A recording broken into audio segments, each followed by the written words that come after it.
Hello दोस्तों, मैं उपेंद्र कुमार आप सभी का स्वागत करता हूं अपने चैनल के ट्यूटोरियल में। आज हम लोग पढ़ेंगे झारखंड की राज्य व्यवस्था का परिचय और इससे संबंधित जो भी ऑब्जेक्टिव है उसको सॉल्व करेंगे। तो चलिए स्टार्ट करते हैं। पहला प्रश्न है कि झारखंड राज्य किस तिथि को अस्तित्व में आया। तो झारखंड राज्य अस्तित्व में आया 15 नवंबर 2000 को। आप लोग जैसा जानते होंगे कि 15 नवंबर के दिन झारखंड के प्रमुख व्यक्ति जो बिरसा मुंडा हैं उनकी जन्मतिथि है और उन्हीं के जन्मदिन के अवसर पर अगर देखें तो झारखंड का स्थापना किया गया। 2000 ईस्वी में देखें दोस्तों तो 3 राज्य का गठन हुआ था। 1 नवंबर 2000 को हुआ था छत्तीसगढ़ का गठन, जो मध्य प्रदेश से अलग करके राज्य बनाया गया। 9 नवंबर 2000 को गठन हुआ आपका उत्तराखंड राज्य का, जो उत्तर प्रदेश से अलग करके बनाया गया। और 15 नवंबर 2000 का गठन हुआ बिहार से अलग होकर के झारखंड का। तो इस तरह से देखें तो 15 नवंबर 2000 यहाँ पर राइट आंसर होगा। आप ये तीनों को याद रखेंगे क्योंकि यहाँ से प्रश्न पूछते हैं। अगला प्रश्न है कि झारखंड राज्य की विधानसभा में अनुसूचित जाति हेतु कितनी सीटें आरक्षित है। तो झारखंड में अनुसूचित जाति हेतु अगर सीटों की आवंटन की बात करें तो आप लोग जानते होंगे कि यहाँ पर 9 सीटें आरक्षित हैं। यानी कि टोटल विधानसभा में अगर सीटों की संख्या देखें तो 82 है। आप लोग जानते होंगे, जिसमें से अगर देखें तो 81 सदस्य होते हैं निर्वाचित किए जाते हैं और एक सदस्य है जो एंग्लो इंडियन सदस्य होते हैं उसको मनोनीत किया जाता है। यानी कि 81 पर निर्वाचन और एक यहाँ पर देखें तो मनोनीत, यानी टोटल सीटों की संख्या 82 है। और इसमें से क्या है दोस्तों कि एसटी, एससी और ओबीसी जनरल सीटों में सीटों को बांटा गया है। तो एससी सीट में अगर देखें तो एससी सीट के लिए यहाँ पर 9 सीटें को आरक्षित किया गया है। यानी कि 81 सीट में से एससी जाति के लिए, अनुसूचित जाति के लिए 9 सीटें और एसटी अनुसूचित जनजाति के लिए देखें तो 28 सीटें रिजर्व किया गया है। इसके अलावा अगर जो बचते हैं सीट वो जनरल सीट होते हैं। तो जनरल सीट की अगर बात करें दोस्तों तो आपको 2 सीट याद रहेगा, एससी एसटी या एससी या जनरल, तो आप तीसरे को आसानी से निकाल सकते हैं। तो बचे सीट कितना है दोस्तों, 44 सीट जो है वो जनरल सीट हैं। तो इस तरह से आप सीटों का संख्या को याद रखेंगे क्योंकि यहाँ से प्रश्न पूछे जाते हैं। अगला प्रश्न है कि झारखंड राज्य की विधानसभा में अनुसूचित जनजाति हेतु कितनी सीटें आरक्षित है। अब अनुसूचित जनजाति यानी एसटी की बात कहा जा रहा है दोस्तों। तो यहाँ पर देखें तो 28 सीट जो है उसके लिए रिजर्वेशन किए गए हैं। तो एसटी के लिए 28, एससी के लिए अगर बात करें तो 9 सीट और जनरल सीटें अगर पूछे कितने हैं तो जनरल सीट 44 हैं। और कहें कितने सदस्य मनोनीत किए जाते हैं तो एक सदस्य जो है वो राज्यपाल के द्वारा मनोनीत किए जाते हैं। अगला प्रश्न है कि झारखंड राज्य में लोकसभा तथा राज्यसभा हेतु क्रमशः कितने सीटें हैं। तो लोकसभा और राज्यसभा के अगर टोटल सीटों की संख्या की बात करें दोस्तों तो यहाँ पर अलग अलग देखेंगे तो लोकसभा की सीटों की संख्या 14 और राज्यसभा की सीटों की संख्या 6 है। तो इस तरह से यहाँ पर देखें तो 20 सही हो जाएगा। आप लोग जैसा कि जानते होंगे कि अगर टोटल संसद की संख्या पूछा जाता है तो यहाँ पर कन्फ्यूजन मत होगा। टोटल संसद की संख्या हो जाएगा झारखंड से 20, यानी कि 6 राज्यसभा और 14 लोकसभा सीटें।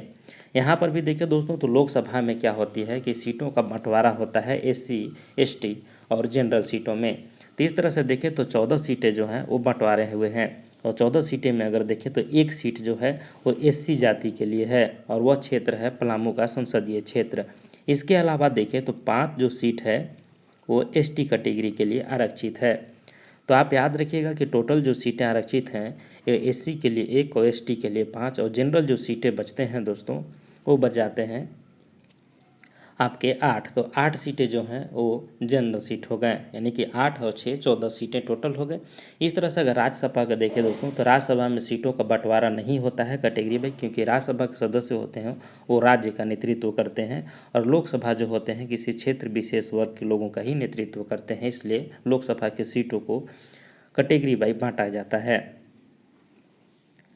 अगला प्रश्न है कि झारखंड सरकार के मंत्रिपरिषद में मुख्यमंत्री के अतिरिक्त कुल कितने मंत्री हो सकते हैं।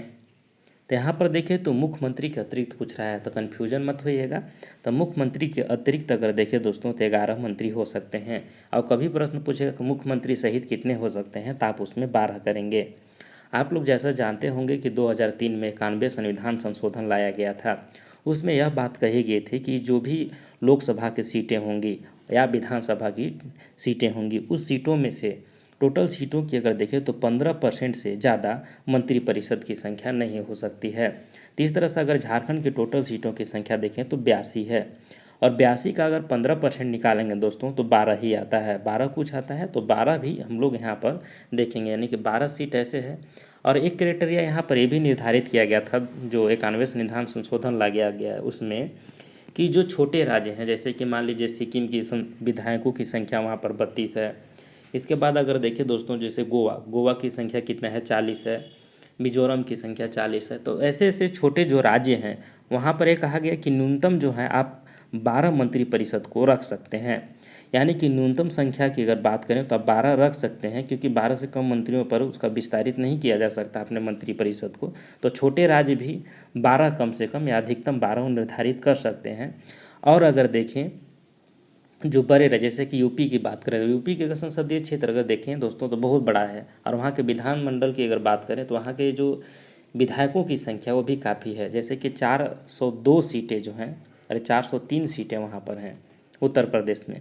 तो यहाँ पर देखें तो ये टोटल सीटों की संख्या का 15% ही यहाँ पर मंत्रिपरिषद बन सकता है, यानी कि इतने लोगों को मंत्रियों का विस्तार हो सकता है। तो आप ध्यान में रखेंगे 91 संविधान संशोधन 2003 में लाया गया, इसके तहत टोटल लोकसभा या विधानसभा की जितनी भी सीटें हैं उसकी संख्या के 15% से अधिक मंत्रिपरिषद की संख्या नहीं हो सकती है।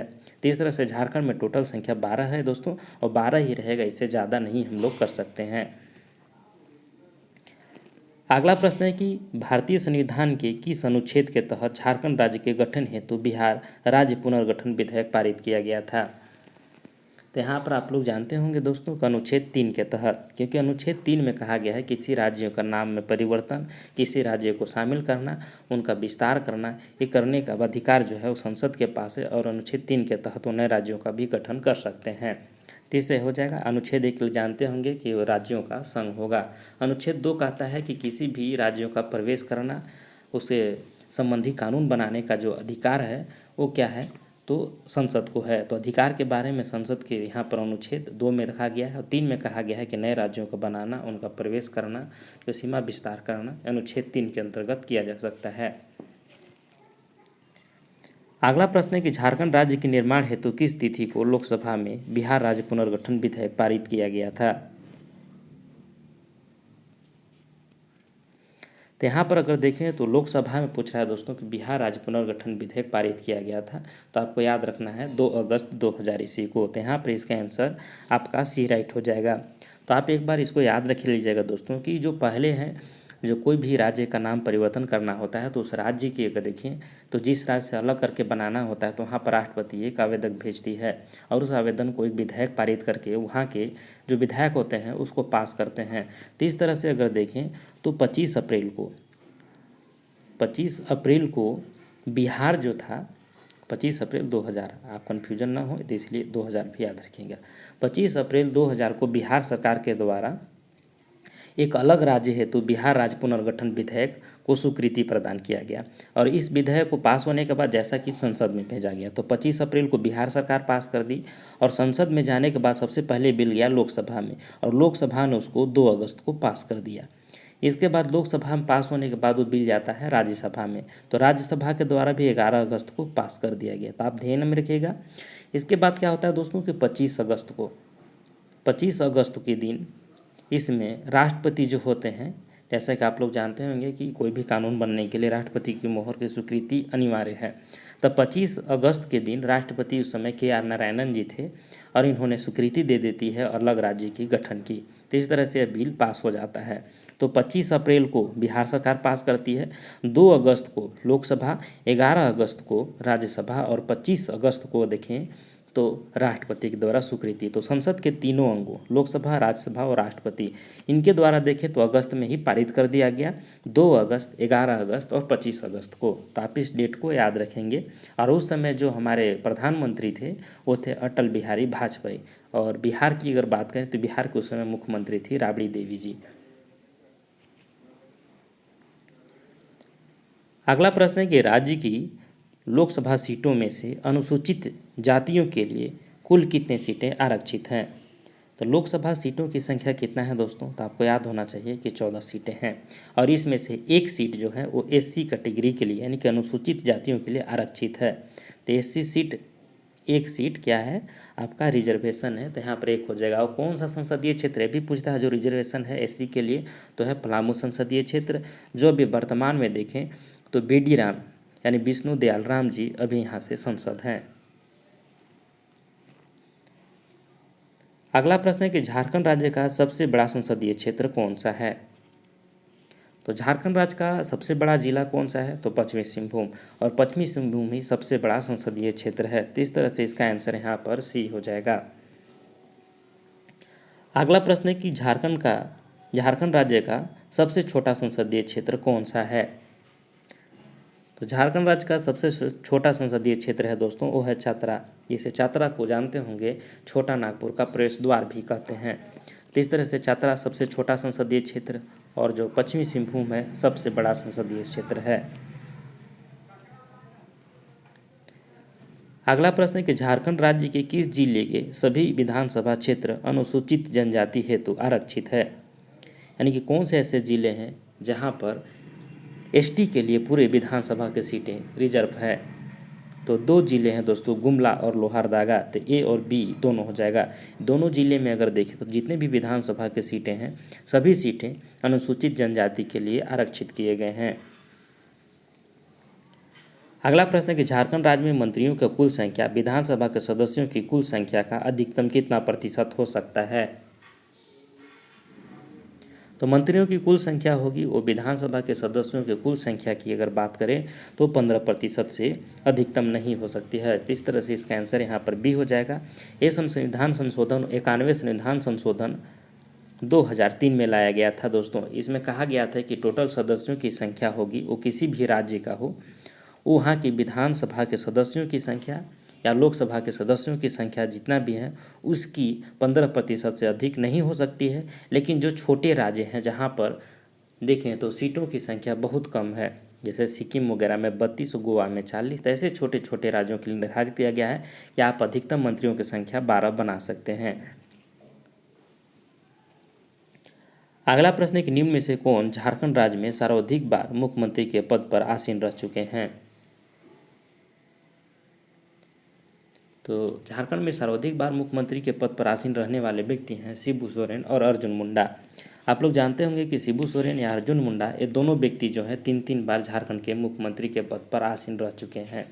तो इस तरह से इसको ध्यान में रखिएगा, क्योंकि बाबूलाल मरांडी तो पहले मुख्यमंत्री बने थे, इसके बाद तुरंत अर्जुन मुंडा ने मुख्यमंत्री के पद संभाले थे, इसके बाद फिर शिबू सोरेन, फिर अर्जुन मुंडा। इस तरह से इन लोग की प्रक्रिया चलती रही और इन लोग 3 बार मुख्यमंत्री के पद पर आसीन हुए हैं, शिबू सोरेन और अर्जुन मुंडा। अगला प्रश्न है कि निम्न में से कौन झारखंड राज्य में सर्वाधिक बार विधानसभा के अध्यक्ष पद पर आसीन रह चुके हैं।